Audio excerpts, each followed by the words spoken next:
First of all, welcome to the channel and thank you for stopping by. When time permits, please consider subscribing. I would greatly appreciate it. Today I'm going to go ahead and take the 390 Adventure for a ride down the scenic Taconic Parkway. And it's going to be a little bit different in that I'm going to finally try to use and then try to edit the footage I get on my Insta360 X2, which I bought months ago and really haven't done anything with. So it's a beautiful day, the sun is shining, it's going to be a great ride, and hopefully I'll get some footage that's useful. Thanks.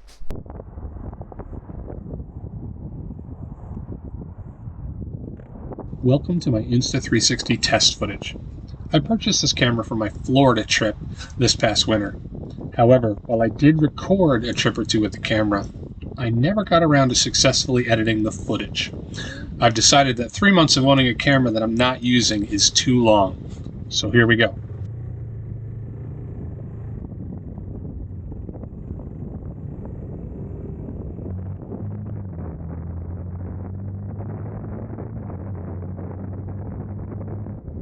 Today we're riding the Taconic Parkway, which I find to be one of the most scenic ways to travel from upstate New York to the New York City area.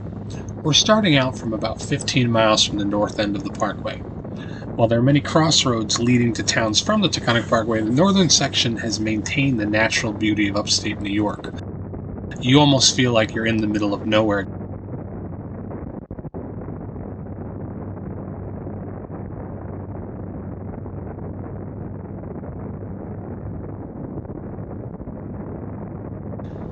The parkway is closed to commercial vehicles, has no traffic lights, and includes some beautiful stone overpasses, and it curves and banks its way south through the mountains.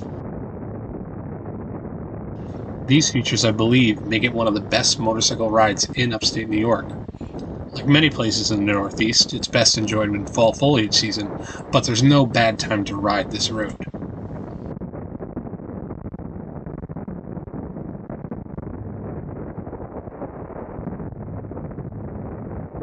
The parkway has a very interesting history, and I'll link the Wikipedia page below.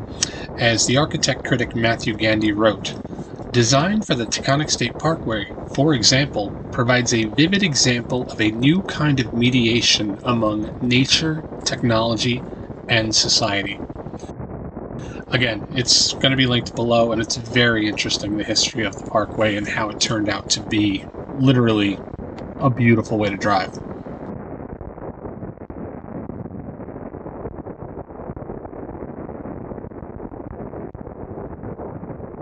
So, I hope you enjoy the footage, and I'd like to take a minute to give my initial impressions on editing Insta360 content. While initially I started with the Insta360 Studio 2021, I didn't find it intuitive at all.